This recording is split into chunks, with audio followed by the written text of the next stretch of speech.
Good evening to all of you. आज हम class 12 biology chapter number 1 जो आपकी फर्स्ट यूनिट का फर्स्ट चैप्टर आता है रिप्रोडक्शन इन ऑर्गेनिज्म को स्टार्ट करेंगे। What is the meaning of this two words? Re का मतलब होता है दोबारा, अगेन। प्रोडक्शन का मतलब होता है प्रोड्यूस करना। ये एक बायोलॉजिकल प्रोसेस है।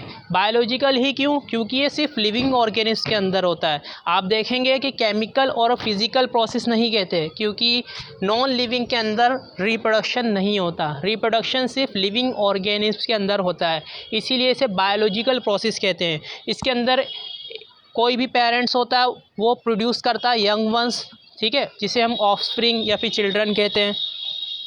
इसके अंदर सबसे पहले लाइफ स्पान होता है। लाइफ स्पान क्या होता है? पीरियड होता है ये बर्थ से लेकर डेथ तक, ठीक है। तो it is the period between birth and natural death of an organism, ठीक है। अब लाइफ स्पान किसी ऑर्गेनिज्म का 1 दिन से कम भी हो सकता है और किसी ऑर्गेनिज्म का लाइफ स्पान 400 ईयर से ज़्यादा भी हो सकता है। चाहे कुछ भी लाइफ स्पान हो, ऑर्गेनिज्म का मरना यानी कि डेथ ऑफ एन ऑर्गेनिज्म वो ही क्या है, यकीनी चीज़ है, ठीक है। अब रिप्रोडक्शन क्या है बता दिया आपको। बायोलॉजिकल प्रोसेस होता है जिसके अंदर यंग वंस ऑफस्प्रिंग प्रोड्यूस होता है, ठीक है, और वो ऑफस्प्रिंग सिमिलर होता है पेरेंट्स से। रिप्रोडक्शन से फ़ायदा क्या है? कंटिन्यूटी स्पीशीज़ की बनी रहती है, ठीक है। लाइफ स्पान, ठीक है, लाइफ अर्थ के ऊपर लाइफ मेंटेन रहती है और वेरिएशंस क्रिएट होते हैं पॉपुलेशन के अंदर। मान लीजिए रिप्रोडक्शन ना होता तो वेरिएशन नहीं होता, स्पीशीज़ कंटिन्यूटी नहीं हो पाती और लाइफ मेंटेन नहीं हो पाती, ठीक है। तो ये रिप्रोडक्शन के कुछ फ़ायदे हैं। अब आप अपने आसपास देखेंगे तो बहुत सारे ऑर्गेनिज्म आपको अलग अलग टाइप के दिखते हैं। तो इतना वेरिएशंस कैसे आता है? तो डिपेंडिंग करता है हैबिटेट्स कैसी है, ऑर्गेनिज्म का हैबिट कैसा है और उसकी इंटरनल फिजियोलॉजी कैसी है, ठीक है। इसके अलावा और बहुत सारे फैक्टर्स होते हैं जो डिपेंड करता है, वेरिएशन क्रिएट करता है, ठीक है।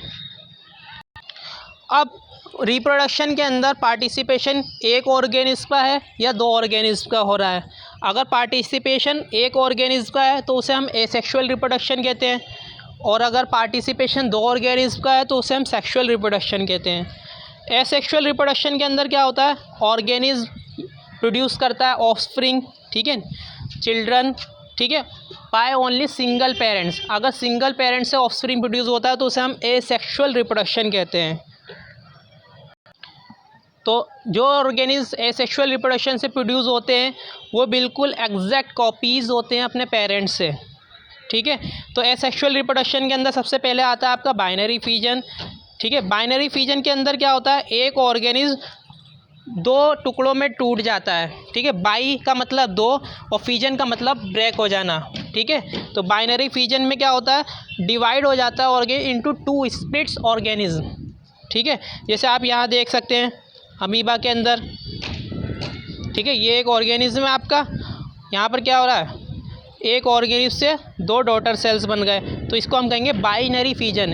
एक ऑर्गेनिज्म से 2 ऑर्गेनिज्म का बनना बाइनरी फिजन कहलाता है, ठीक है। और बाइनरी फिजन क्या है आपका? एसेक्सुअल रिप्रोडक्शन है। क्यों? क्योंकि यहाँ पर आप देख सकते हैं सिर्फ 1 सिंगल पेरेंट्स ही इन्वॉल्व हुआ है ऑफस्प्रिंग प्रोड्यूस करने के अंदर।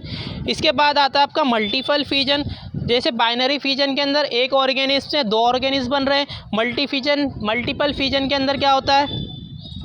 एक ऑर्गेनिज्म से बहुत सारे ऑर्गेनिज्म बन जाते हैं, ठीक है। जिसके एग्जाम्पल है आपका प्लाज्मोडियम, मोनोसिस्टिस यानी कि प्रोटोजोआ वगैरह। फिर इसके बाद आता है आपका बर्डिंग, ठीक है। बर्ड के अंदर क्या होता है? किसी ऑर्गेनिज्म के अंदर बर्ड्स डेवलप हो जाती है। जैसे आप देख सकते हैं यहाँ पर यीस्ट है ये, ठीक है। तो यहाँ पर ये बर्ड डेवलप हुई। बर्ड क्या होगी? धीरे धीरे मैच्योर होगी। मैच्योर होते होते एक पूरा एक यंग ऑर्गेनिज्म बन जाएगा और फिर यहाँ से बर्ड्स जो है डिटेच हो जाती है और फिर यहाँ से आप देख सकते हैं एक ऑर्गेनिज्म से आपके 2 ऑर्गेनिज्म बन जाएंगे, एक यहाँ पर और एक ये बन जाएगा। तो एक ऑर्गेनिज्म से यहाँ पर भी 2 ऑर्गेनिज्म बन जाएंगे, तो इसे हम कहते हैं बडिंग, ठीक है। और बडिंग को टॉर्टुलेशन भी कहते हैं। इसका एग्जाम्पल है यीस्ट, हाइड्रा वगैरह, ठीक है। और ये जो बड़ी स्टेज होती है इसे हम टोरुला स्टेज भी कहते हैं। इसके बाद आता है आपका स्पोरुलेशन। स्पोरुलेशन में क्या होता है? स्पोर्स प्रोड्यूस होते हैं, उस स्पोर से न्यू ऑर्गेनिज्म क्रिएट होता है, ठीक है। बहुत छोटे छोटे स्पोर्स प्रोड्यूस होते हैं जो सिंगल सेल स्पोर्स होते हैं, ठीक है, और वो बहुत ज़्यादा ना एक्सट्रीमली रेजिस्टेंट होते हैं, मतलब इन्वायरमेंट्स में वो ख़राब नहीं होते हैं स्पोर्स। इसके एग्जांपल हैं आपका मोनेरा, प्रोटिस्टा, फंजाई, एल्गी वगैरह। ठीक है, तो फर्दर इसका डिवीज़न होता है स्पोरुलेशन के अंदर। हम देखें तो बहुत सारे ऑर्गेनिज्म आते हैं, जैसे स्यूडोपोडिया स्पोर्स, जू स्पोर्स, कोनिडिया, स्पोरेंजिया स्पोर्स, गैम्यूल्स। ठीक है, गैम्यूल्स आपका स्पॉन्जिस के अंदर दिखता है आपका। ठीक है, और आपका स्पोरेंजिया स्पोर्स, राइजोस्पोर्स, कोनिडिया आपका पेनिसिलियम। ठीक है, जू स्पोर्स आपका क्लेमाइडोमोनाज, और सीडो स्पोर्स आपका है आपका अमीबा के अंदर। एसेक्सुअल रिप्रोडक्शन के अंदर नेक्स्ट ऑर्गेनिज्म आता है रीजनरेशन के अंदर। ठीक है, रीजनरेशन के अंदर क्या होता है, जैसे मान लीजिए कोई एक पार्ट्स है, बॉडी का कोई पार्ट्स है वो अलग हो गया, अब उस पार्ट से एक न्यू ऑर्गेनिज्म बन जाता है, तो उसे हम कहते हैं रीजनरेशन। ठीक है, ये आपका हाइड्रा, प्लेनेरिया, स्पॉन्जिस वगैरह के अंदर देख सकते हैं आप। फिर इसके बाद एसेक्सुअल रिप्रोडक्शन के अंदर एक वेजिटेटिव प्रोपगेशन आता है। इसमें क्या होता है, नया प्लांट्स बन जाता है वेजिटेटिव पार्ट्स से। अब वेजिटेटिव पार्ट्स कौन से होते हैं, रूट्स, स्टेम, लीव्स। ठीक है, ये सारे वेजिटेटिव पार्ट्स कहलाते हैं। इन पार्ट्स से अगर पूरा एक न्यू प्लांट्स जनरेट हो जाए तो उसे हम कहते हैं वेजिटेटिव प्रोपगेशंस। ठीक है, वाटर हाइसिंथ के बारे में सुना होगा आपने। वाटर हाइसिंथ को हम स्कोरेज ऑफ बंगाल कहते हैं। ठीक है, क्योंकि इसे टेरर ऑफ बंगाल भी कहते हैं, क्योंकि यहाँ पर देखा गया था कि ये प्लांट्स वाटर में ग्रो होता है, वो बहुत तेज़ी से ग्रो होता है, और इतनी तेज़ी से ग्रो होता है कि ऑक्सीजन ये कैप्चर कर लेता है सारी, जिसकी वजह से जो फ़िश वगैरह होती हैं उनकी डेथ हो जाती है। तो इसीलिए टेरर ऑफ बंगाल कहा जाता है इसे वाटर हाइसिंथ को।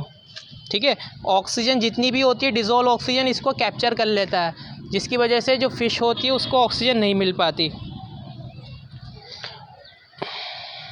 वेजिटेटिव प्रोपगेशन कराने के लिए आर्टिफिशियल मेथड का भी यूज़ किया जाता है, जो फार्मर्स यूज़ करते हैं, जैसे कटिंग, लेयरिंग, ग्राफ्टिंग वगैरह। ठीक है, अब वेजिटेटिव पार्ट्स देख सकते हैं हम, जैसे रूट्स है, तो रूट्स में कौन कौन से ऑर्गेनिज्म है, दहिला, गवावा, ट्रोपिको। ठीक है, इसके बाद ट्यूबर्स देख सकते हैं आप पोटैटो के अंदर, bulbs, garlic, onions, rhizome, ginger, banana, शक्कर, मिंट, और रनर, ऑक्जेलिस, सेंटेला। ठीक है, इसके बाद स्ट्रोलोन्स, जैस्मीन, ऑफसेट वाटर हाइसिंथ अभी जो ऊपर बताया था आपको, टेरर ऑफ बंगाल, और उसके अलावा पिस्टिया, इकोनिया, और लीव्स भी बहुत सारे ऑर्गेनिज्म के अंदर वेजिटेटिव प्रोपगेशन का काम करता है, जैसे ब्रायोफाइलम, बेगोनिया, और बुलबिल्स। ठीक है, एगेवो लिली के अंदर। तो ये सारी चीज़ें ना यूनिट ऑफ वेजिटेटिव प्रोपगेशन कहलाती है। रनर, राइजोम, शक्कर, ट्यूबर, ऑफसेट, बल्ब, ये सारी चीज़ें यूनिट ऑफ वेजिटेटिव प्रोपगेशन इसलिए कहलाती है क्योंकि इनके अंदर कैपेसिटी होती है नए ऑर्गेनिज्म को। ठीक है, इनसे नए प्लांट्स बन सकते हैं। ठीक है, और इन स्ट्रक्चर को वेजिटेटिव प्रोपग्यूल्स भी कहा जाता है। तो अगर आपको कुछ भी प्रॉब्लम है इस चैप्टर के अंदर तो आप हमसे पूछ लीजिए। ठीक है, थैंक यू सो मच।